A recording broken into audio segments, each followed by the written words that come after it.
Ambassador Kethra of the Valorian Collective had studied humanity for 30 standard years.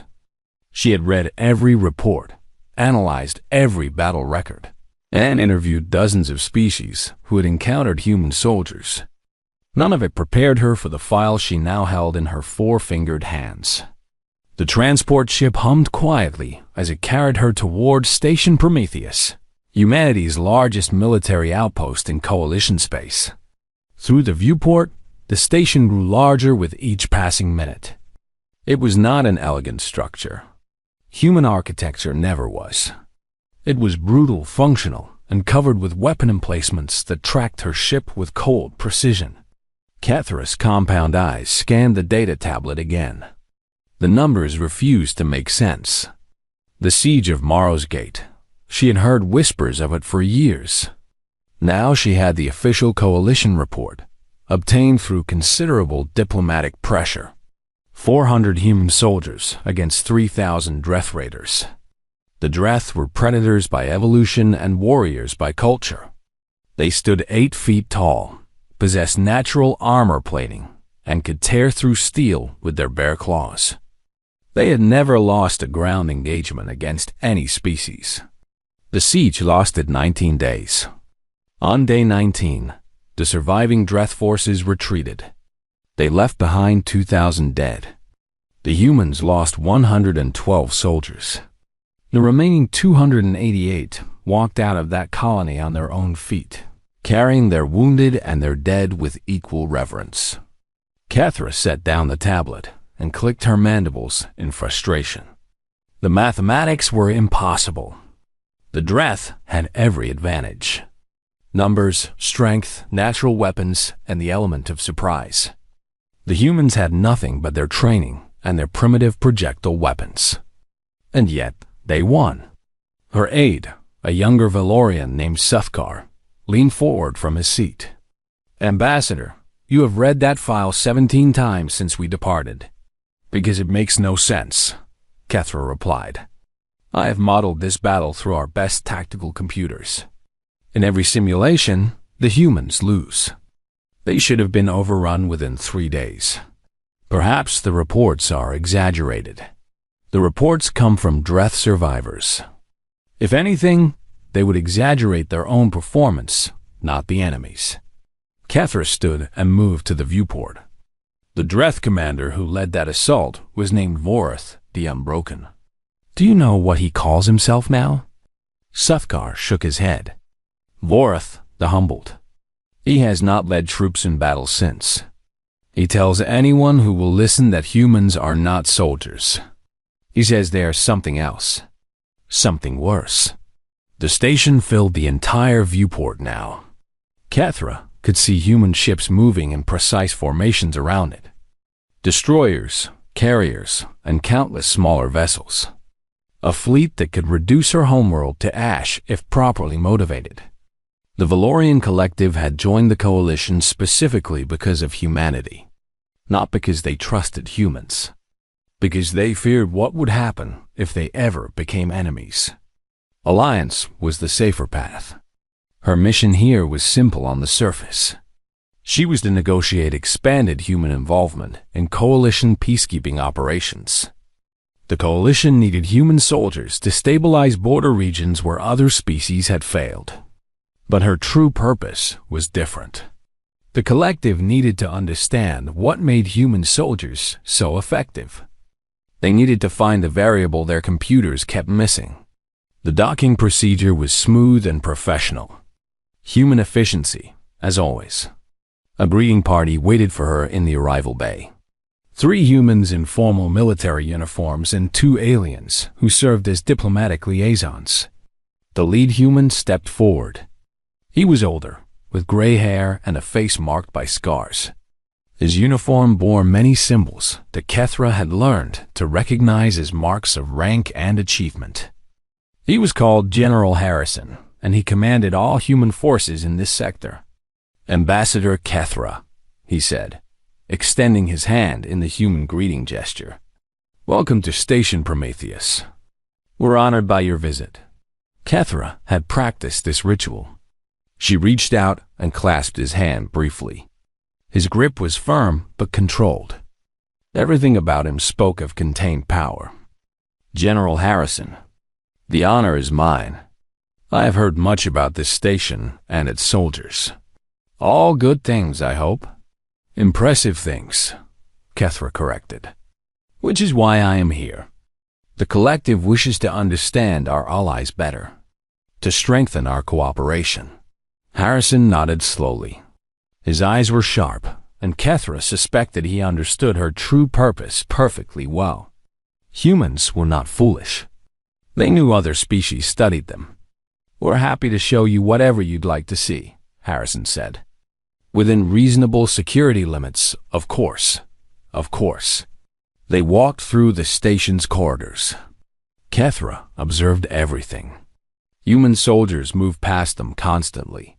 They saluted Harrison with crisp precision and glanced at her with curiosity, but no hostility. They came in various sizes and colors, male and female, young and old. By Valorian standards, they were physically unremarkable. Soft skin, no natural weapons, average strength for carbon-based bipeds. Yet the Dreth feared them. The Corvan Empire had signed 3 separate non-aggression treaties with them. The hegemony avoided human space entirely. "General," Kethra said as they walked, "I have a request that I hope you will consider." "Name it." "I would like to observe your military training, not the demonstrations you prepare for diplomatic visits. Real training. I want to understand how humans become soldiers." Harrison stopped walking. He turned to face her, and for a moment, something flickered in his eyes. Amusement, perhaps, or satisfaction. "That's an unusual request, Ambassador. Most species ask to see our weapons, our ships, our technology. I have seen your weapons. They are effective, but not exceptional. Your ships are well designed, but not revolutionary. Your technology is advanced, but not beyond what other species possess." Kethra clicked her mandibles. Yet human soldiers consistently outperform what their equipment should allow. The advantage is not in your tools. It is in your people. I wish to understand how you create them. Harrison was silent for a long moment. Then he smiled. It was not a warm expression. It was the smile of a predator who had been correctly identified. "You're smarter than most diplomats we receive, Ambassador. Most of them never figure that out." He resumed walking. "Very well. I'll arrange for you to visit Fort Endurance on Earth. It's a standard training installation. Nothing special. Just where we turn civilians into soldiers. I would be grateful. Don't thank me yet." Harrison's voice carried a weight that made Kethra's antennae twitch. "You asked to understand how we make soldiers. That process isn't pretty. It isn't gentle. It might change how you think about humanity. I am prepared for discomfort in pursuit of knowledge. We'll see." That evening, Kethra dined with human officers in a formal reception. She listened to their conversations, observed their interactions, and noted how they treated each other. There was a roughness to them. They insulted each other casually, laughed at each other's misfortunes, and told stories of shared hardship as though they were treasured memories. But beneath the roughness was something else, something that her translators struggled to convey. The humans called it camaraderie, brotherhood, loyalty. The words existed in Valorian, but they did not carry the same weight. After the reception, Admiral Chun approached her privately. She was small even by human standards, with dark hair and eyes that missed nothing. She commanded the Coalition's combined fleet in this sector. "Ambassador," Chun said quietly, "I understand you're visiting Earth to observe training." "Yes, General Harrison has been generous with his permissions." Chun nodded slowly. "I want to offer you some advice. Free of charge. I welcome wisdom from any source. What you see at Fort Endurance will be impressive. Our regular soldiers are the finest in the galaxy. That's not pride speaking. That's statistics." Chun paused, but they're not our best. Not even close. Kethra's antennae rose with interest. You speak of your elite forces, the ones called special forces. I speak of things that most species don't know exist. Things that I'm not authorized to discuss. Chun's voice dropped even lower. Whatever you think you know about human soldiers, Ambassador, whatever conclusions you draw from watching our regulars, understand that you're only seeing the first layer. There are depths to human warfare that the galaxy has never witnessed. Why tell me this? Because the Valorians are our allies. Good allies. And good allies deserve to know who they stand beside. Chun straightened. When you return from Earth, if you want to know more, come find me. I'll tell you what I can. But be certain you want that knowledge. Some truths are heavy things to carry. She walked away before Kethra could respond. That night, aboard the transport to Earth, Kethra could not sleep. She reviewed her files again. The sieges, the battles, the impossible victories. And now Chun's warning echoed in her mind. The regulars were not their best. If the soldiers who broke the Dreth and terrified the hegemony were merely ordinary human warriors, what were the extraordinary ones capable of? The question haunted her as Earth grew larger in the viewport. A blue and green world, deceptively peaceful. The birthplace of the galaxy's most confusing species. She was about to learn their secrets. Part of her wondered if she was ready for what she would find. Fort Endurance sat in a valley surrounded by mountains. The air was cold and thin, and the terrain was harsh and unforgiving. Kethra understood immediately why humans had chosen this location. Comfort bred weakness. This place would breed something else. Sergeant Major Torres met her at the landing pad. He was a thick man with shoulders like armor plating and hands that looked capable of crushing stone. His face was weathered by age and experience, and his eyes held the calm certainty of someone who had seen death many times and no longer feared it. "Ambassador," he said, "welcome to Fort Endurance. I'll be your guide during your stay." "Thank you, Sergeant Major. I appreciate the access you have granted me." Torres shrugged. "Orders are orders. Besides, we've got nothing to hide here. Just soldiers doing soldier things." He led her across the base. Everywhere she looked, young humans were suffering. They ran in formation through the cold morning air, their breath forming clouds around their faces. They crawled through mud, under obstacles that seemed designed to humiliate rather than challenge.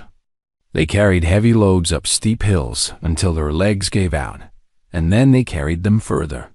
Kethra's analytical team followed behind her, recording everything. 6 Valorian scientists armed with sensors and data tablets, convinced. They would finally decode the mystery of human military effectiveness. "These are recruits," Torres explained as they walked. "Fresh civilians. 12 weeks ago, they were students, workers, children living comfortable lives. Now we're turning them into soldiers. The process appears extreme. It is extreme. That's the point." Torres stopped to watch a group of recruits fail repeatedly at a climbing obstacle. One young female fell 3 times, scraping her hands raw on the rough surface. She climbed again anyway, blood dripping from her palms. We're not training them to be comfortable. We're training them to function when everything goes wrong. When they're tired, hungry, scared, and hurt. When every part of their body tells them to quit. And if they cannot continue, then they fail. They go home.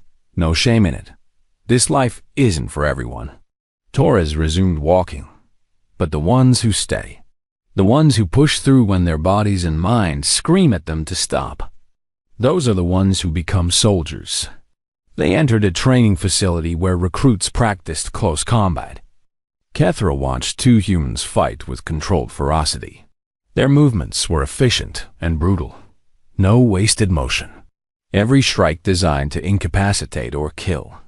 Her lead scientist, Vethril, clicked his mandibles in confusion. Sergeant Major, I do not understand.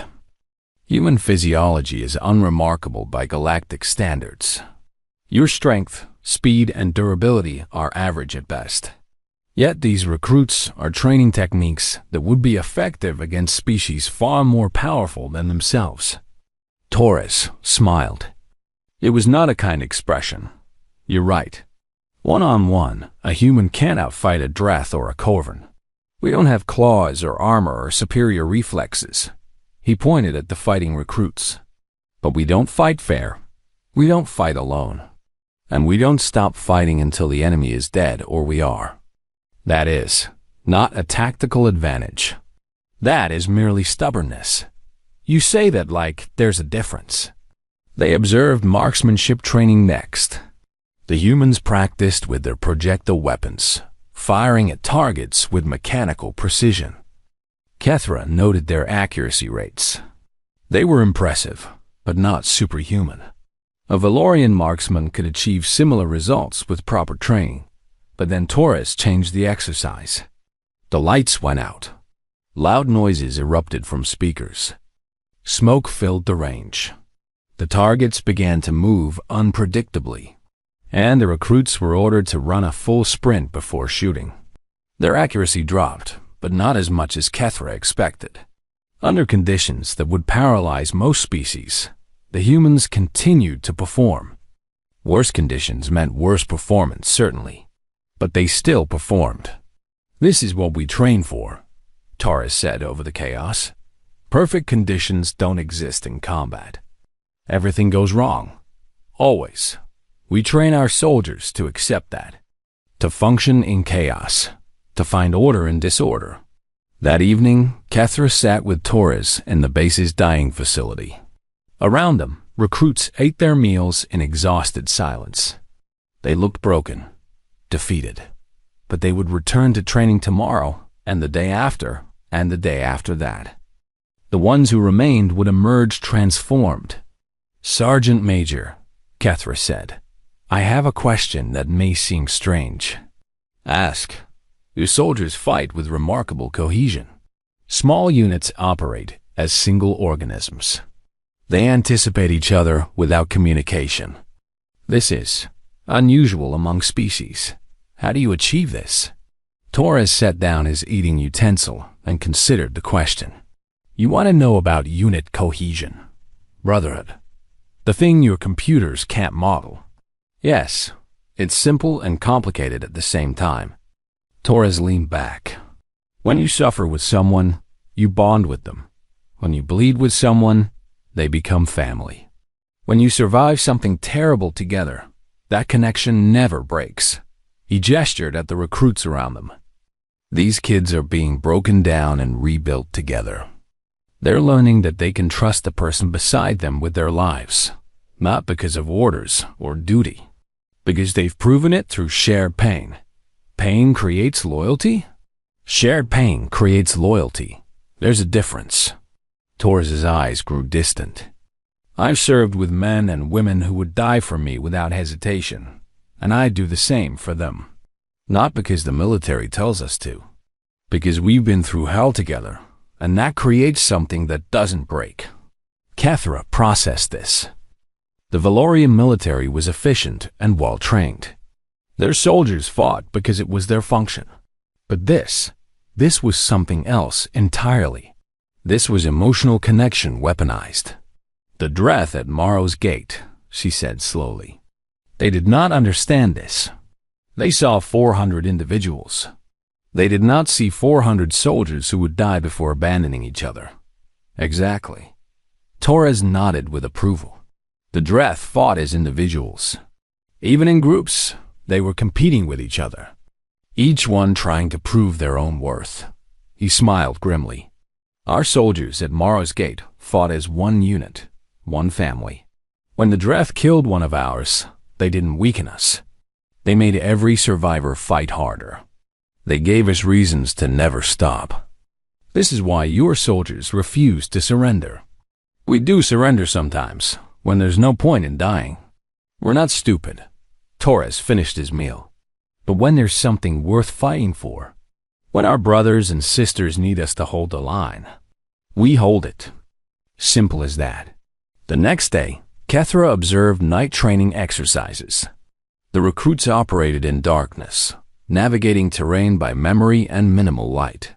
They communicated through hand signals and subtle sounds. They moved like shadows through the cold mountain night. Sleep deprivation had taken its toll.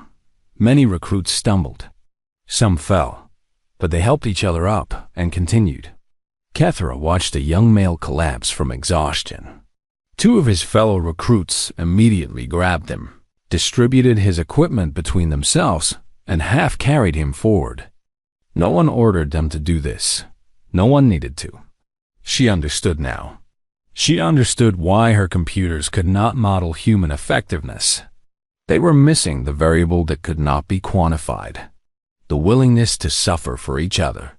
The absolute refusal to abandon a comrade. The transformation of individual soldiers into something greater than the sum of their parts. When the exercise ended at dawn, Kethra approached Torres one final time. "I have seen enough to understand your regular soldiers," she said. "They are remarkable, terrifying, even. But I know they are not your best warriors." Torres raised an eyebrow. "Oh? Admiral Chun told me there are depths to human warfare that the galaxy has never witnessed. Other species have whispered to me about human soldiers who seem more myth than reality." Kethra fixed her compound eyes on Torres. "I would like to understand these soldiers as well." Torres was quiet for a long moment. The rising sun painted the mountains in shades of gold and red. When he spoke, his voice was different, softer, more careful. "Ambassador, what you've seen here is hard. Brutal, but it's also honest. We don't hide what we do to create regular soldiers." He paused. "The other ones. The ones you're asking about. That's different. That's not my area. That's not anyone's area who you can just talk to. I understand security concerns. I am not asking for operational details. I am asking for understanding." Torres studied her for a long moment. Then he nodded slowly. "When you return to Station Prometheus, talk to Admiral Chun. Tell her I said you're ready for the next conversation." He smiled, but there was no humor in it. "Just remember that you asked for this. Some knowledge changes you. And this knowledge, it's heavy." Kethra remembered Chun's warning. The same word, heavy. She boarded her transport with more questions than answers. The regular soldiers were explained now. Training, brotherhood, and the psychology of shared suffering. Her report would satisfy part of the collective's curiosity, but the whispers of something more haunted her journey home. What had humanity created beyond these remarkable regulars? What forces existed in the darkness that even the Dreth's nightmares had not imagined? She would find out. Chun had promised answers. Kethra suspected she would regret seeking them. Kethra found Admiral Chun in a quiet observation lounge overlooking Station Prometheus's main docking bay. Ships moved in precise patterns below them, a mechanical dance of military efficiency. Chun stood with her hands clasped behind her back, watching the activity with apparent calm. "Sergeant Major Torres sent a message ahead," Chun said without turning. "He said you're ready for the next conversation." "I am." "Are you sure?" Chun finally turned to face her. "Because once you know certain things, you cannot unknow them. The collective will expect the report. You'll have to decide what to include and what to leave out. That's a burden." Kethra clicked her mandibles in acknowledgement. "I understand the weight of classified knowledge. My species has secrets too. Not like ours." Chun walked to a console and pressed several commands. The windows darkened, blocking all view of the outside. Additional security measures hummed to life around them. "What I'm about to share is classified at levels that technically don't exist. If you repeat any of this without authorization, it will cause diplomatic incidents that neither of us wants. Understood?" Chun sat down and gestured for Kethra to do the same. You've seen our regular soldiers. You understand now why they're effective. Training, psychology, unit cohesion. The Galaxy fears them because they refuse to break. Yes, this much I have learned. Good. Now forget everything you think you understand about human military capability. Chun's voice dropped. What you saw at Fort Endurance produces the vast majority of our soldiers. Good soldiers. Soldiers who have won every major engagement since humanity entered the galactic stage. But they're also soldiers that other species can eventually learn to counter. They follow patterns. They have limits. And your special forces do not have limits? They have limits. They're still human. Chun pulled up a holographic display. But their limits are different. And yes, before you ask, that is a deliberate understatement. The display showed a file marked with security classifications in languages Kethra didn't recognize. Chun entered a long authorization code, and the file opened. I'm going to tell you about 3 operations. These are the ones we've partially declassified for senior coalition allies. There are others. Many others. Those will remain secret. The first image showed a massive space station. Kethra recognized the architecture immediately. Hegemony design. A prison facility. Data station, Chun said. 3 years ago, the Hegemony captured 2,000 coalition prisoners during the Severin campaign. Soldiers, civilians, diplomats. They held them in this facility as leverage for treaty negotiations. The station had a garrison of 300 elite Hegemony guards, multiple security checkpoints, automated defense systems, and was located deep in Hegemony territory. I have heard rumors of this incident.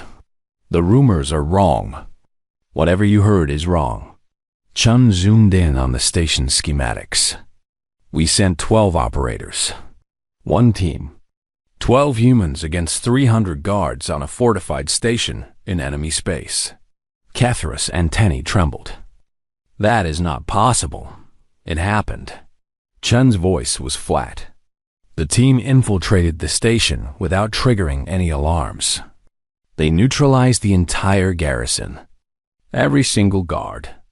Then they released the prisoners, commandeered Hegemony transport ships, and extracted everyone. 2,000 people. The Hegemony didn't know the station was compromised until 12 hours after the team had left. How? How is this possible? That's the question, isn't it? Chun moved to the next file. The Corvin Incident. You may have heard of this one. Governor Velrith of the Corvin Empire was assassinated 4 years ago. He was a war criminal responsible for the deaths of 50,000 coalition civilians. We wanted him dead. So did many others. The display showed a palatial structure surrounded by security installations. Velrith lived inside this compound. 7 security checkpoints. Constant patrols. Biometric scanners at every doorway. Motion sensors, heat sensors, pressure sensors. His personal guard numbered over 100 soldiers, all fanatically loyal. Chun paused. One night, his guards found him dead in his bedroom. No sign of forced entry. No alerts triggered. No evidence of any intrusion at all. Except a human playing card left on his chest. Ace of Spades. Chun smiled coldly. We wanted the Corvin to know it was us. We wanted them afraid. They stopped all military action against coalition interests within a month, Kethra recalled. They blamed internal instability for the policy change. They were terrified. Their emperor demanded to know how we penetrated security that was supposed to be impenetrable. His advisors couldn't answer, because there is no answer that makes sense to non-humans. The third file was different. It showed a convoy of Hegemony vessels. 40 ships in formation. The Ghost Fleet incident. 18 months ago, this supply convoy was transporting materials to support Hegemony military operations near coalition space. The convoy entered a transit route and never arrived at its destination. I remember. The hegemony accused the coalition of piracy. We denied it, because officially, we had nothing to do with it. Chun's expression grew darker. The convoy was found 2 weeks later by hegemony search teams. All 40 ships were intact. All crew members were alive but completely unresponsive. Catatonic. They had to be fed through tubes because they wouldn't eat. They wouldn't speak. They wouldn't react to any stimulus. Kethra felt a chill spread through her body. What happened to them? They never said. Most of them never recovered enough to say. The few who regained some function refused to discuss it.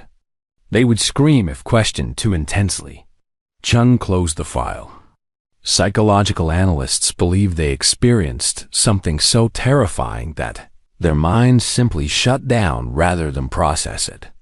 Whatever our operators did to them, it was worse than death. The crew chose unconsciousness over memory. The room was silent. Kethra's scientific mind struggled to process what she had heard. These operations violated everything she understood about tactical possibility. How? She finally asked. How do you create soldiers capable of this?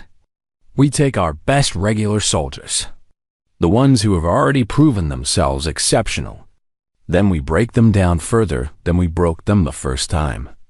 We test them in ways that would kill most humans. We push their bodies and minds past every boundary. Chun stood and walked to the darkened window. The selection process has a 90% failure rate. Of every 100 candidates, 10 survive to begin actual training. Of those 10, maybe 6 complete the program. And those 6 become these. Ghosts? They become something different from regular soldiers. Something that other species cannot predict or counter because they operate outside normal parameters.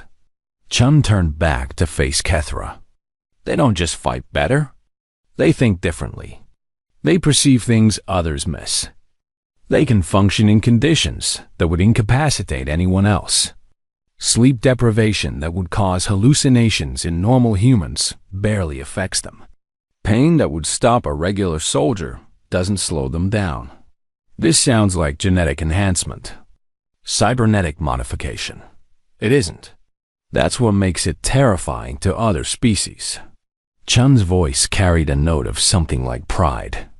These operators are baseline humans. No modifications. No enhancements. Just training that pushes human potential to its absolute limit and finds more potential beyond that. Kethra struggled to reconcile this information with her understanding of human biology. The Valorians had studied humanity extensively. There was nothing exceptional about human physiology. Nothing that should allow for the capabilities Chun described. You were saying that any human could theoretically become one of these operators. Theoretically? Yes. In practice, almost none can survive the process. Chun returned to her seat. But the potential exists in all of them. That's what the Galaxy doesn't understand about humanity. You look at us and see average, unremarkable. But inside every human is the capacity for something extraordinary. Most never access it. Our special forces do. An alarm suddenly blared through the station. Chun's expression shifted instantly from casual to combat ready. She checked her communicator, and her face grew grim. This conversation will have to continue later, Ambassador. The hegemony is moving. We've just received reports of a major assault on Coalition territory. Where? Verith Prime, a Coalition colony world. Chen was already moving toward the door. Your people have a diplomatic mission there. I'm sorry, Ambassador. It appears you've come at a bad time. Kethra followed Chun into the chaos of a station preparing for war. Officers shouted orders. Soldiers ran to their posts. Ships began launching from the docking bays. But even amid the crisis, Chun's words echoed in Kethra's mind. 12 operators against 300 guards. An assassination through impenetrable security. An entire convoy driven to catatonic terror. If those were the ghosts humanity deployed when circumstances demanded, what would happen when the hegemony faced them directly? Kethra suspected the Galaxy was about to find out. The hegemony struck with overwhelming force. 12 capital ships, 40 destroyers, and over 10,000 ground troops descended on Verith Prime, the colony's defenses, designed to repel pirates and small raiders, crumbled within hours. By the time coalition forces could respond, the planet was already under hegemony control. Kethra watched the disaster unfold from Station Prometheus's command center. Her diplomatic mission was trapped on Verith Prime along with 2 million colonists. The hegemony had achieved complete tactical surprise. How did we not see this coming? She demanded. General Harrison stood beside her, his face carved from stone. They masked their fleet movements, used civilian shipping lanes. By the time our sensors detected the military signatures, they were already in orbit. On the display screens, combat footage from the planet's surface showed the hopelessness of the situation. Coalition defenders fought bravely but pointlessly. The hegemony's numerical advantage was simply too great. The 3rd Battalion is deploying, Harrison announced. Regular human forces? They'll establish evacuation corridors for civilian extraction. Against 10,000 hegemony troops? That's suicide. It's buying time. Harrison's voice was cold. Every minute our soldiers hold, more civilians escape. That's the calculation. Kethra watched the deployment in horror and fascination. Human transports punched through the hegemony orbital blockade, taking devastating losses. Those that made it to the surface disgorged soldiers who immediately charged into battle against forces that outnumbered them 5 to 1. The footage was brutal. Humans died in waves, but they died advancing, never retreating. They died protecting evacuation points. They died buying minutes and seconds for civilians to reach transport ships. And they killed. Despite the overwhelming odds, they killed hegemony soldiers at a rate that defied the numerical disadvantage. Every human who fell seemed to take 3 or 4 enemies with them. The regulars are performing beyond expectations, Admiral Chun observed quietly. But it won't be enough. The evacuation corridors are collapsing. We'll lose at least half the civilian population. Harrison nodded grimly. Then he turned to a communications officer. Send a signal. Authorization code Omega-7. The officer's face went pale. Sir, are you certain? Send it. Something changed in the command center. Officers who had been focused on tactical displays suddenly went quiet. Conversation stopped. Even Chun's perpetually calm expression shifted to something more intense. What is Omega-7? Kethra asked. No one answered her. On the battle displays, the situation continued to deteriorate. Hegemony forces pushed deeper into the colony's population centers. Human defenders fell back step by bloody step. The evacuation was failing. Then the feeds began to glitch. Kethra saw strange interference patterns cross the screens. Communications crackled with bursts of static. For a moment, she thought the hegemony had launched an electronic attack on the station. But the human officers weren't alarmed. They were watching, waiting. New transponder signals appeared on the tactical display. Kethra counted 12. Just 12. They emerged from nowhere, materializing in the middle of the combat zone as if they had always been there. Tier 1 assets on the ground, a communications officer reported. Calsigns Wolf, Ghost, Reaper, Shadow. All elements confirmed. The command center erupted in quiet, fierce intensity. Officers hunched over their displays. Data streams accelerated. Harrison moved to a dedicated console that Kethra had never seen activated before. What is happening? Kethra demanded. Chun appeared beside her. Watch the battle feeds. Pay attention. Kethra turned to the displays. The 12 new signals were moving. Fast. Faster than any human should be able to move. They penetrated hegemony lines like ghosts, appearing behind enemy positions without triggering any alarms. Then the killing began. Kethra had watched human regulars fight. They were impressive. Terrifying, even.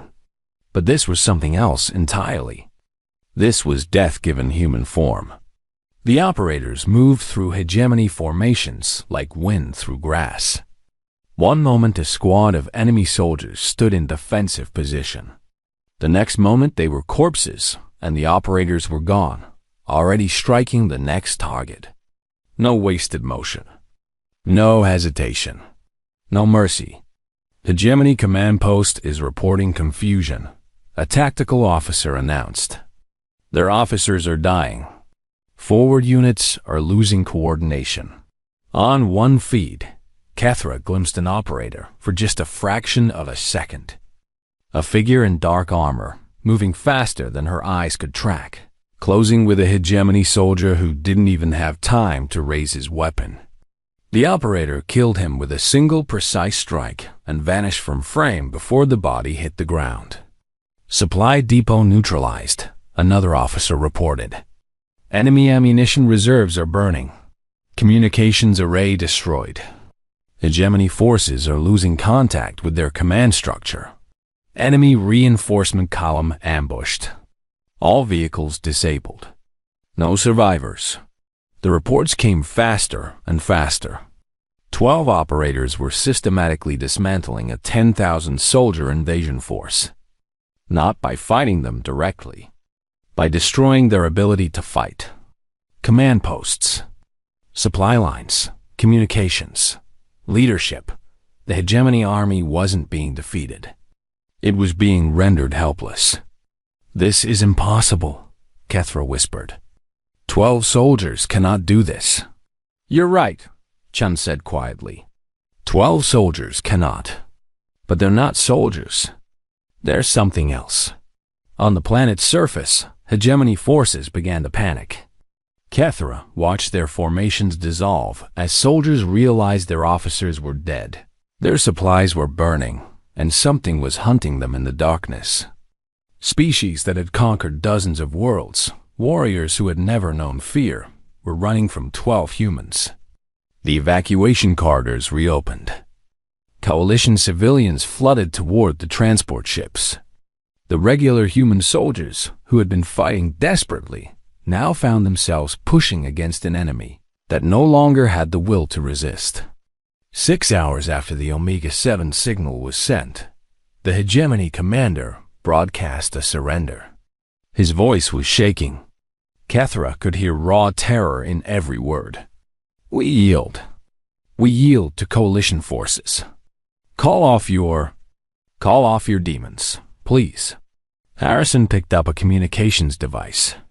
"This is General Harrison. Your surrender is accepted.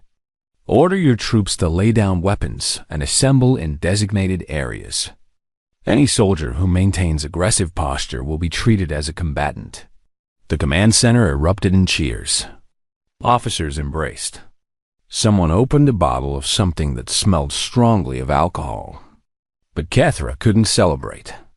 She was still staring at the tactical display, watching the 12 signals that had changed everything. They were withdrawing now, moving away from the combat zone with the same impossible speed they had demonstrated throughout. Within minutes, they had vanished completely. No trace, no evidence they had ever been there. "Where do they go?" Kethra asked Chun. "I don't know, honestly." Chun shrugged. "They have their own infrastructure, their own chains of command. Even generals like Harrison only see what they need to see." Hours later, Kethra was granted access to a debriefing with captured hegemony officers. She observed through a one-way window as human intelligence officers questioned the enemy commander, a decorated soldier named Vorus who had won a dozen campaigns before today. Vorus was not the same being who had confidently led his forces to Verith Prime. He sat hunched in his chair, eyes darting to shadows, flinching at sudden movements. His hands trembled constantly. "They came from nowhere," he said, his voice hollow. "We had sensor coverage of every approach. Motion detectors, thermal imaging, everything. They shouldn't have been able to reach us. But they did. They walked through our security like it wasn't there." "Describe what you saw," the interrogator prompted. "I saw my officers die." Boris's voice cracked. One moment they were alive. The next moment they were dead. No warning. No chance to fight back. And the things that killed them. He shuddered. They wore human shapes. But they weren't human. They couldn't have been human. Humans are soft, weak. These things were monsters. Kethra remembered Chun's words. Baseline humans. No modifications. No enhancements. The Galaxy feared human regulars because they refused to break. The Galaxy would fear special forces because they were the breaking. The interrogation continued, but Kethra had heard enough. She left the observation room and walked through the station's corridors, processing everything she had witnessed. The impossible rescue. The 12 operators who had dismantled an army. The terror in the eyes of a decorated enemy commander. She understood now why humans kept these forces secret. Why they only deployed them as a last resort. Why even their closest allies were only given fragments of the truth.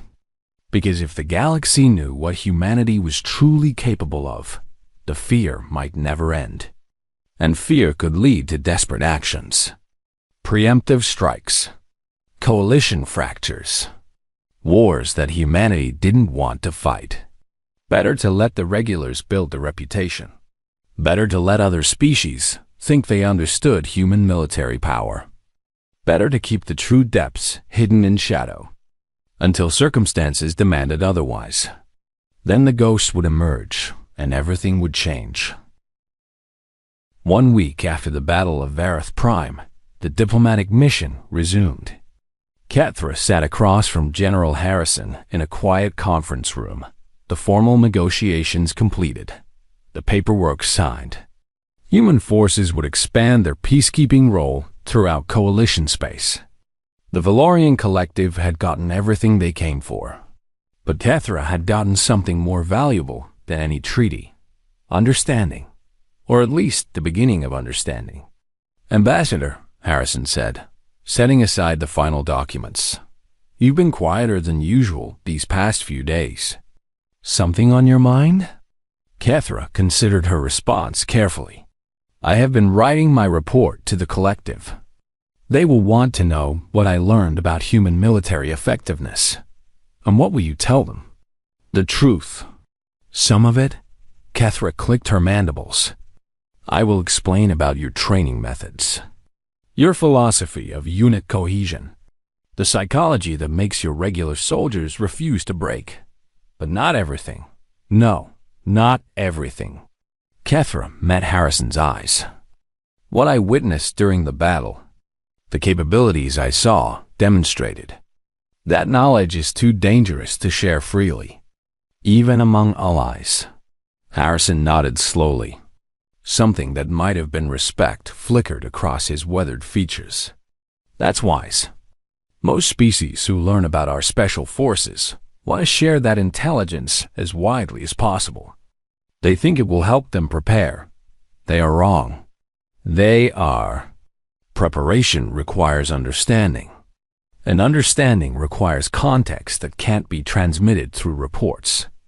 Harrison leaned back in his chair. "You have questions. I can see them in your body language. Ask them. After what you've witnessed, you've earned honest answers."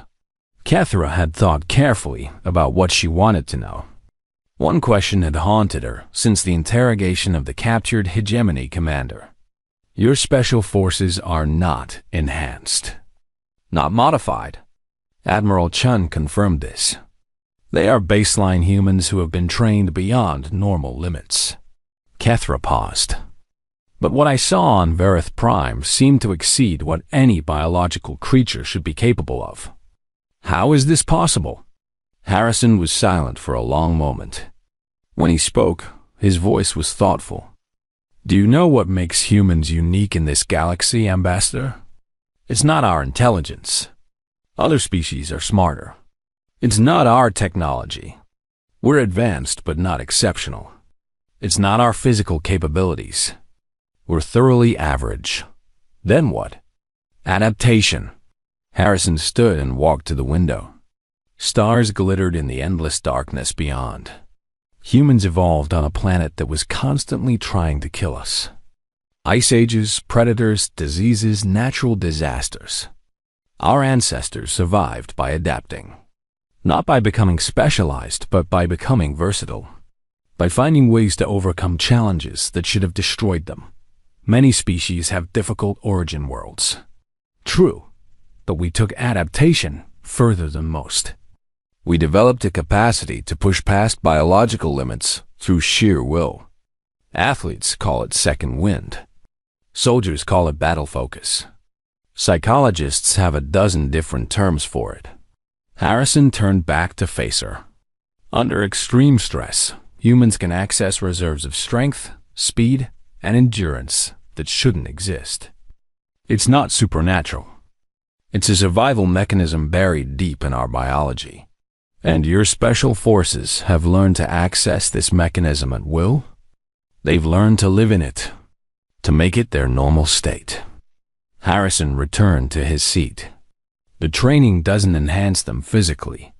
It reprograms their relationship with their own limits. Regular soldiers learn to push through barriers. Special forces learned that the barriers were always illusions. Kethra processed this. It aligned with what she had observed. The operators on Verith Prime hadn't moved like enhanced beings. They had moved like humans who simply refused to acknowledge the constraints that should have slowed them. There is another question, she said. One that troubles me more than the others. Go on. Your military capabilities are extraordinary. Even your regular forces can defeat species that should dominate them physically.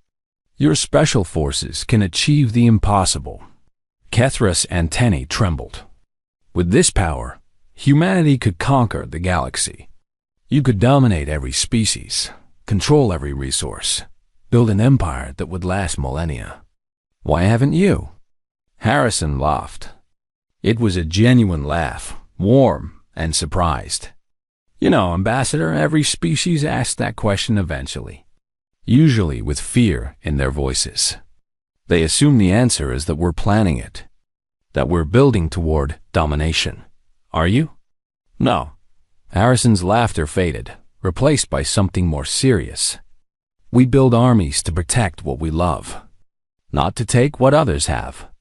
That's the fundamental difference between humans and most conquering species. I do not understand. Let me explain it differently. Harrison leaned forward. Every human who joins our military makes a choice. They choose to put themselves in danger so that others can be safe. They choose to suffer so that civilians can live comfortable lives. They choose to die, if necessary, so that their families and communities can survive. This is true of many species soldiers. Yes, but humans take it further. We don't just protect our own. We extend that protection to others, to allies, to species we've never met. Harrison's voice grew intense. When we saw the hegemony attacking Verith Prime, we didn't calculate whether it was in our strategic interest to intervene. We saw people in danger, and we responded. Because that's what we do. Kethra remembered the battle. Human soldiers dying in waves to protect coalition civilians. The evacuation corridors held at terrible cost. The 12 operators who had dismantled an army to save 2 million strangers. The hegemony commander asked me a question during his interrogation. She said slowly. He asked what humanity would send if they were truly angry. What forces would you deploy if you fought not to protect, but to destroy? Harrison's expression darkened. That's a question we hope never gets answered. Because the truth is, we don't know. We've never been pushed that far. We've never had to discover what humanity becomes when we're fighting for revenge instead of protection. But you could find out. Yes, and that scares us more than it scares anyone else. Harrison stood again, signaling that their conversation was nearing its end. We build our military around restraint, Ambassador. Around controlled violence. Around using exactly as much force as necessary and no more. Because we know what we're capable of. We know the darkness that lives inside every human. And you fear that darkness. We respect it. We contain it. We use it only when absolutely necessary, and then we put it back in its cage. Harrison extended his hand in the human farewell gesture. That's why humanity hasn't conquered the galaxy. Not because we can't, because we've chosen not to. And as long as we maintain that choice, we remain the species we want to be. Kethra clasped his hand briefly. Thank you, General, for the answers, for the access, for the honesty.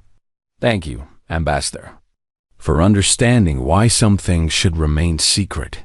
3 days later, Kethra's transport departed Station Prometheus for Valorian space. She had completed her mission. She had learned what made human soldiers effective. She had witnessed capabilities that would haunt her dreams for years. But as she watched the human station shrink in the viewport, she thought not about military tactics or combat effectiveness. She thought about choice. Humanity had created soldiers who could conquer galaxies. Warriors who moved like ghosts and killed like gods. Forces that could break any enemy, occupy any world, dominate any species. And they had chosen to use that power for protection instead of conquest. That choice, more than any military capability, was what made humans truly terrifying. Because a species that powerful and that restrained was unpredictable in the most unsettling way.